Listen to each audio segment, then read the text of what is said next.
Vishali ma'am, जी अब ये सावन का महीना शुरू होने वाला है। जी जी तो इस महीने के बारे में, इस महीने की इम्पोर्टेंस और इस महीने में हमें ऐसे कौन से उपाय करने चाहिए जिससे हमारी मनोकामना पूरी हो सके, फाइनेंशियल हेल्थ ठीक रहे, मेंटल हेल्थ ठीक रहे और रिस्पेक्ट बनी रहे।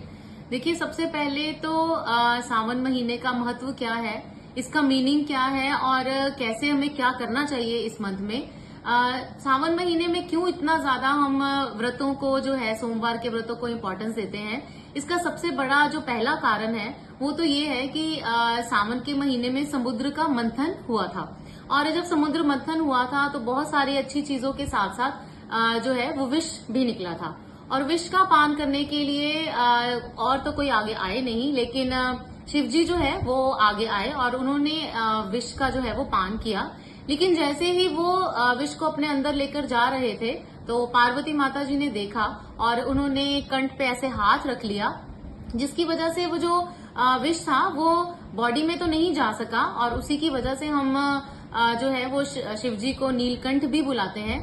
लेकिन उसका एक नेगेटिव एस्पेक्ट ये हुआ कि विष जो है वो तो बॉडी में नहीं फैला, लेकिन शिव जी की जो बाकी की बॉडी है वो बहुत ज्यादा तपने लगी, बहुत ज्यादा गर्म हो गई। और उस बॉडी को ठंडा करने के लिए हम सावन के महीने में शिवलिंग के ऊपर बहुत सारी ऐसी चीजें चढ़ाते हैं जो शिव जी को ठंडक प्रदान करती हैं। जैसे इसमें सबसे पहले तो आता है गन्ने का रस। गन्ने के रस की बहुत ज्यादा इम्पोर्टेंस है। इसके बाद अनार का जूस है, कच्ची लस्सी है। ये सब चीजें जब हम शिवलिंग पे चढ़ाते हैं तो शिव जी को जो है ठंडी तासीर मिलती है।